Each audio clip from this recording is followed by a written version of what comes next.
ने मंत्री को इशारा किया, मंत्री जब से हम शादी छोटी रानी के साथ में करके लाए, दरबार भी नहीं पहुंच पाता हूँ। आज चलो जंगल में चलेंगे और ये देखेंगे कि प्रजा के लोग क्या कर रहे हैं, कोई रो रहा है, कोई हंस रहा है, क्या है। घोड़ा पे सवार हुए मंत्री ने इशारा किया है और सिपाहियों को साथ लेकर के महाराज उत्तानपाद जंगल के लिए चले। सभी प्रजा की चिंता ले रहे हैं कि कोई प्रजा में कोई कलेश तो नहीं है, कोई मुसीबत तो नहीं है। चारों तरफ घूमते जा रहे हैं।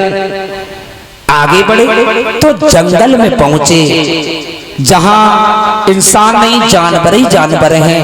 एक हिरन को देखा, हिरन का पीछा करना शुरू कर दिया, लेकिन हिरन को मार नहीं पाए। हिरन खड़ा हो गया। और ये कौन हिरन था? ये वही हिरन था जिसने दशरथ से एक बात कही थी, और वही बात उस हिरन ने उत्तानपाद से कही और ये कहा, सुनो महाराज तुम हमें मार नहीं पाओगे। क्यों नहीं मार पाएंगे? क्योंकि ब्रह्मा जी ने हमें वरदान दिया। कौन सा वरदान? तो हिरन बोला, सुनिए राजन, के जाके सोते यदि घर में नाई, और ताके बाड़ सो मरे हुना।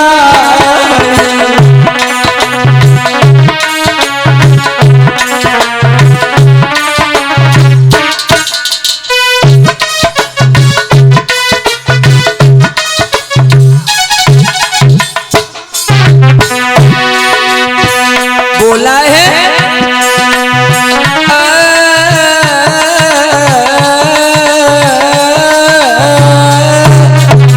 बहुत सुंदर बच्चे। यही बात कही थी दशरथ से, और यही उत्तानपाद जी से कही कि सुनो राजन, जिनके संतान नहीं है निर्वंशिया के हाथ से मेरा वध नहीं होगा। तुलसीदास ने एक चौपाई लिखी, वहां शंका है। तुलसीदास ने लिखा, एक बार दशरथ मन माई, और भई गिलान मेरे सुतनाई। एक बार ऐसा लिखा है रामायण में, यकीन ना हो तो दिखा दूंगा। और जब तुलसीदास ने ये चौपाई लिखी तो लिखना भूल गए। एक ही बार दशरथ को याद काहे आई, बार बार काहे नहीं आई। और आई तो परिचय की कौन सो बार आ, तो इतवार था या सोमवार या मंगलवार या बुधवार या बृहस्पतिवार, कौन सा बार था? दशरथ को जब याद आई, और एक ही बार पुत्र की याद क्यों ना आई, बार बार क्यों नहीं आई? जब दशरथ शिकार खेलने गए थे तो यही हिरन मौजूद था वहां, जिसने उत्तानपाद से ये बात कही। और जब दशरथ मारने को तैयार हुए तो हिरन ने यही कहा कि हे अवधपुरी नरेश दशरथ, तुम हमें मार नहीं पाओगे, क्योंकि हमें ब्रह्मा जी ने वरदान दिया है कि निर्वंशिया के हाथ से मेरा वध नहीं होगा। तब वहां लिखिए चौपाई रामायण में कि दशरथ को उसी दिन पुत्र की याद आई। वहां बताया, एक बार भूपत मन माई, भाई के लाल मेरे सुतनाई।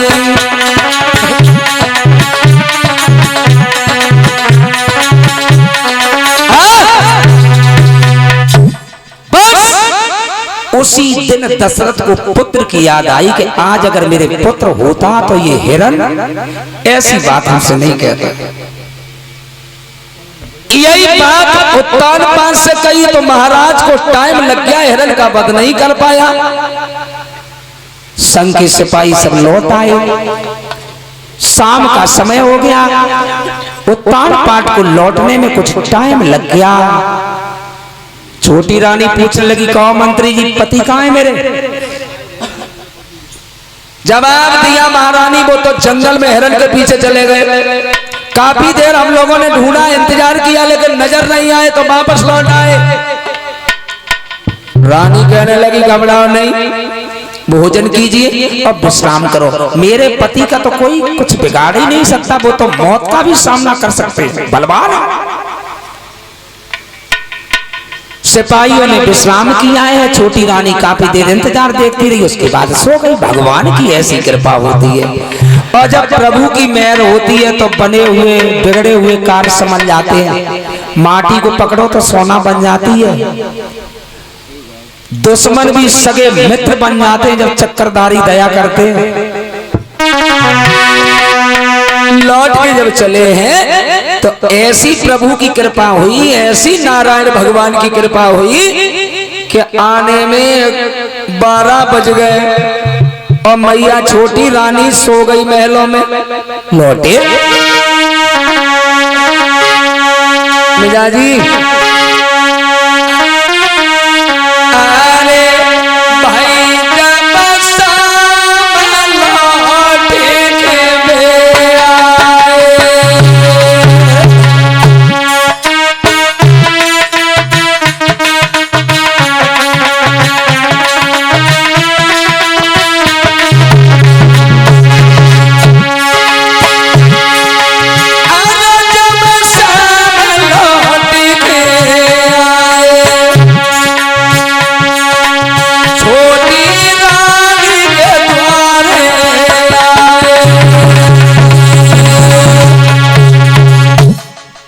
शाम का टाइम हो गया। छोटी रानी के पास आए, कुंडी बजाने लगे। रानी कुंडी खोला। जब कोई जगह तब 4 बजे सुसे आई गई। 2-4 बार तो आवाज लगाई, दिमाग में बुद्धि बदल गई कि अच्छा हुआ ये सो गई। काफी दिन हो गए, बड़ी रानी को ये भी नहीं देखा कि बड़ी रानी मरी के जिंदा है, किस हाल में है। महाराज ने घोड़ा लौटा दिया और जाकर के बड़ी रानी की झोपड़ी में पहुंचे हैं। उत्तान पार जैसे ही आवाज लगाई तो मैया पहली आवाज में उठ करके बैठ गई, लेकिन विचार करने लगी आज बहुत दिनों के बाद मेरे पति मेरे पास आए, लगता है कि मेरी सौत ने कोई चुगली की इसलिए हमें मारने आए। चलो कोई बात नहीं, स्त्री का तो सौभाग्य होता है जो अपने पति के कंधों पर उसका शमशान तक जाना। वो स्त्रियां बड़ी सौभाग्यशाली होती हैं जिन्हें पति का कंधा प्राप्त होता है। और ना आजकल तो 95% आदमी पहले सड़क जाते हुए, माताएं बहनें बाद में जाती हैं। अब इसमें भी गलती उनकी नहीं है, तुम्हारी है। इतने एमाल हैं, इतने नशा है, मर में तो है ही है। अभी तो कुछ नशा करती ना है तो बेगाई करने चली जाए पहले तुम्हें जय।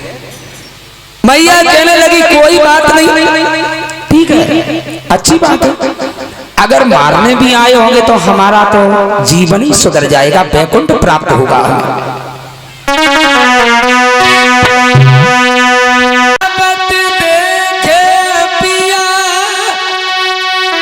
मगन भैया खुशी दिल भारी,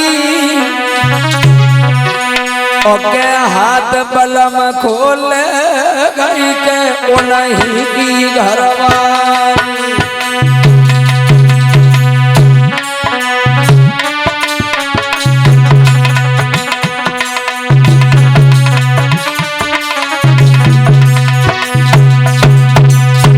आइए आइए भगवान आइए, बहुत दिनों में आए। जल खटिया दीनी डर दैब बैठार बंद हितकारी,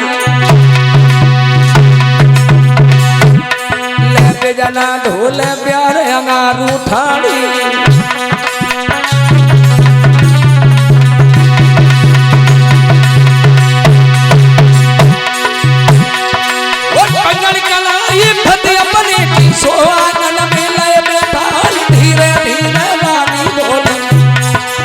सासुल के राजकुमार सोने सिखाया क्यों कुमलाई, चासे बदन गाओ कुमलाई, कौन विपतिया तुम पे पड़ गई। सो जल्दी में देव बदलाई, कौन भावई तुम पे भूल गई।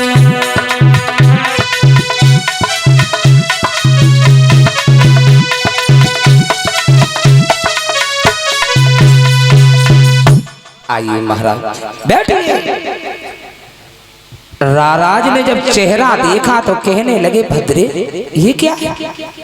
सूर्य जैसा चेहरा चंद्रमा की तरह दमकता था, लेकिन चेहरे की रूहानी गायब हो गई। रानी ने पैर पकड़ लिए, कहने लगी पिया खैर गलती तो मेरी है, तुम्हें दोष दें तो अच्छी बात नहीं है, लेकिन महाराज हमसे गलती कौन सी बन गई जो इतने दिन हो गए कभी याद भी नहीं की। महाराज कहने लगी रानी मैंने तुमसे पहले ही मना किया था, सौत के आगे कभी पेश नहीं जाती भद्रे, लेकिन तुम नहीं मानी। अब इसमें मेरा कोई दोष नहीं है, लेकिन पिया करूं तो करूं क्या, समय से ज्यादा किस्मत से प्राणी को कभी कुछ नहीं मिलता, जिसके नसीब में जो लिखा उसे भोगना तो निश्चित है। हे महाराज सच बात तो ये, लेकिन हमें एक बात बता दो। और मैया ने पैर पकड़ लिए, घुटनों के बल हो गई और अपने पिया की जेठ भर के मैया बिलक बिलक के रोने लगी उस झोपड़ी में। और क्या बोली है नाथ, कौन सी बन गई भूल पिया तुमने दीन याद बिसारी रे।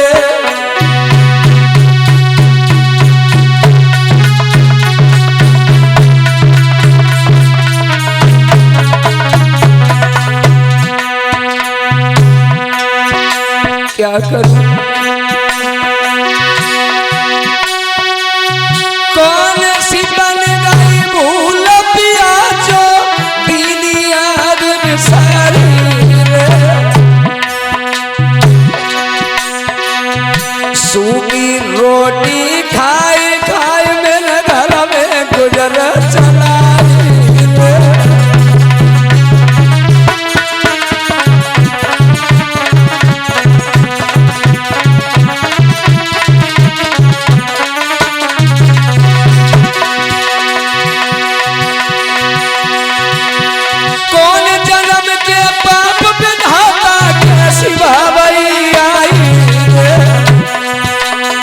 धरती में घट जाइए रे पाप न कोई में जाए समाई रे।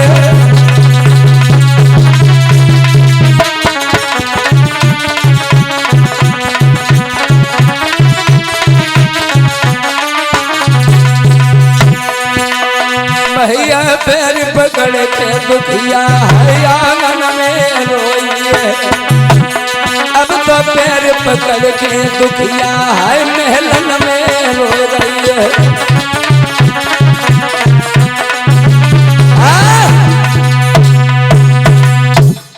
पैर पकड़ लिए कहने लगी है पिया ऐसी हमसे कौन भूल बन गई जो तुमने हमें इस तरीका से ठुकरा दिया। कहने लगे रानी वो नागिन जो घर में है वो हमें कहीं निकलने नहीं देती है।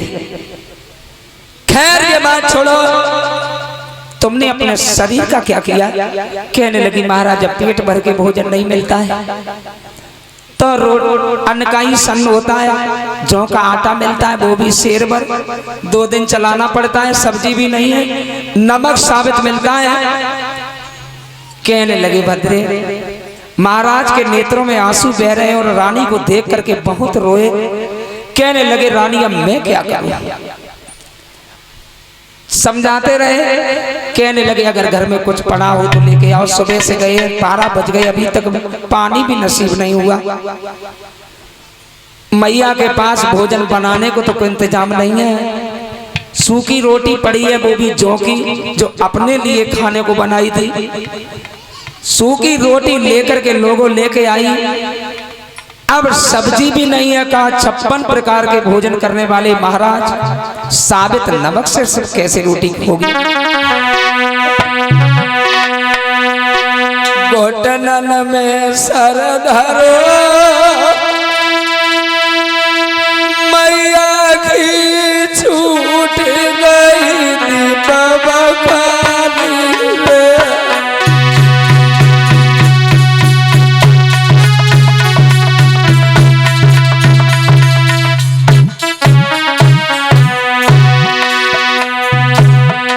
आंखन में आंसू आ गए, पति के पैर पकड़ लिए। कहने लगी पिया यही भोजन मेरे पास है, पकड़ कलाई सैया के छाती से लई लगाई।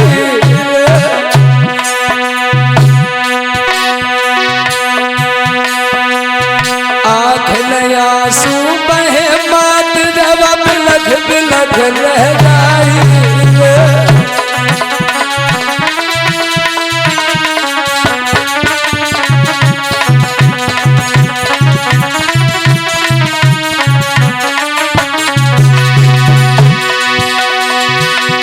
सूखी रोटी ले मैया ने पति के पास पहुंच गई। देख के दशा के आज भूप की छूट गई बबकान।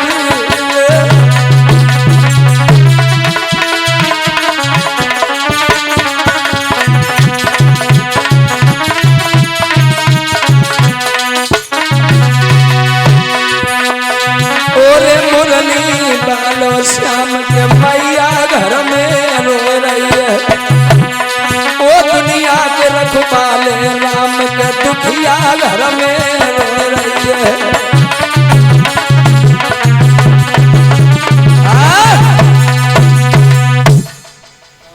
पैर पकड़ के दुखिया बिलक बिलक के रोने लगी। लोग गाल पे आंसू लकीर बनाते हुए जमीन में समा गए। महाराज कहने लगे कोई बात नहीं, जहाँ प्रेम होता है वहाँ दौलत ऊंच नीच नहीं देखी जाती बद्रे। और तुम तो मेरी पत्नी हो, खैर जो किस्मत में है वो भोगना तो है ही। महारानी ने अब घर में इतना कोई वस्त्र नहीं है जो सम्मान से अपने पति को बैठा ले। टूटी सी चारपाई पति को बैठा लिया, टूटे हुए बिजना से अपने पति के ऊपर प्यार कर रही है। पैरों पर हाथ रख के आंसुओं की धारा बह रही है। महाराज ने वो रूखी रोटी हाथ में लेकर के रानी की तरफ देखा और महाराज बहुत रोए।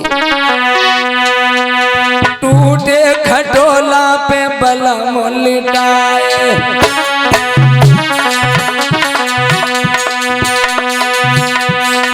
भैया ये किस्मत के खेल, विपद में विपदा विपद में विपतिया।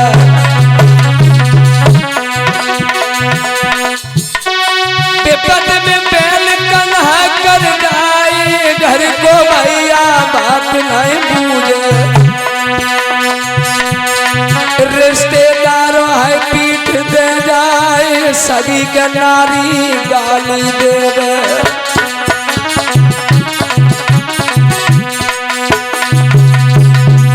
लोग एक बात का ध्यान रखना, इंसान की जब बिगड़ जाती है तो सगा भैया भी पीठ फेर के खड़ा हो जाता है, कभी सामना नहीं करता। रिश्तेदार कभी कोई बात नहीं पूछता। यहाँ तक नहीं कि स्त्री भी ऐसी ऐसी पड़ी है जो पति को गालियां देती है।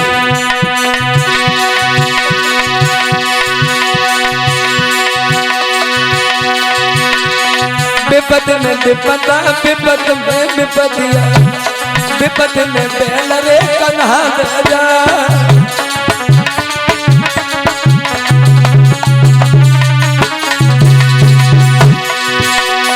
घर को भैया बात नहीं बूझे, रिश्तेदार पीठ दिखला और सोई भाभैया रानी पे रोए रही छाती पर।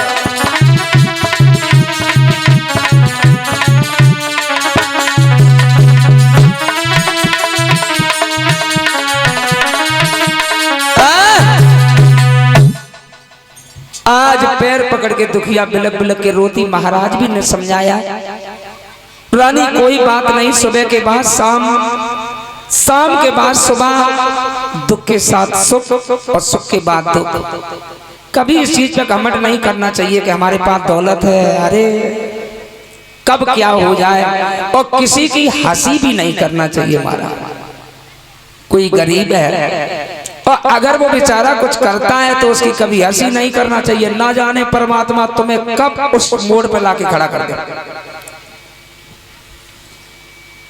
महाराज ने भोजन किया, टूटी सी चारपाई पे आज मैया ने लिटा लिया, धीरे धीरे पैर दबाने लगी और सोच रही है परमात्मा ये रात आज इतनी बड़ी हो जाए जो मैं अपने पति के चेहरा को निहारती रहे।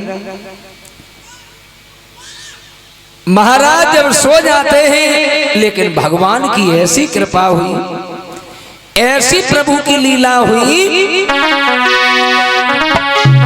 कि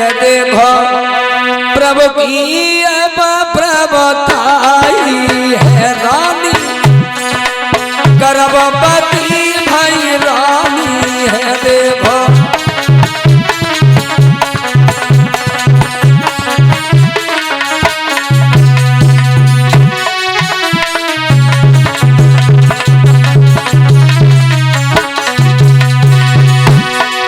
देखो प्रभु की अब प्रभुताई है रानी, गर्भवती भाई रानी है।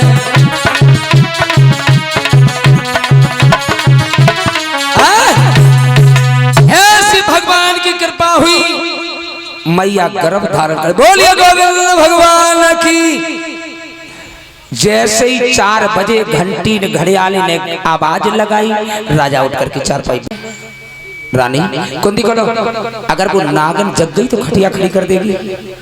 मैया ने कुंदी खोली, पैर पकड़ के कहने लगी महाराज भूल मत जाना, फिर कभी दर्शन दे देना। महाराज बोले हाँ आऊंगा।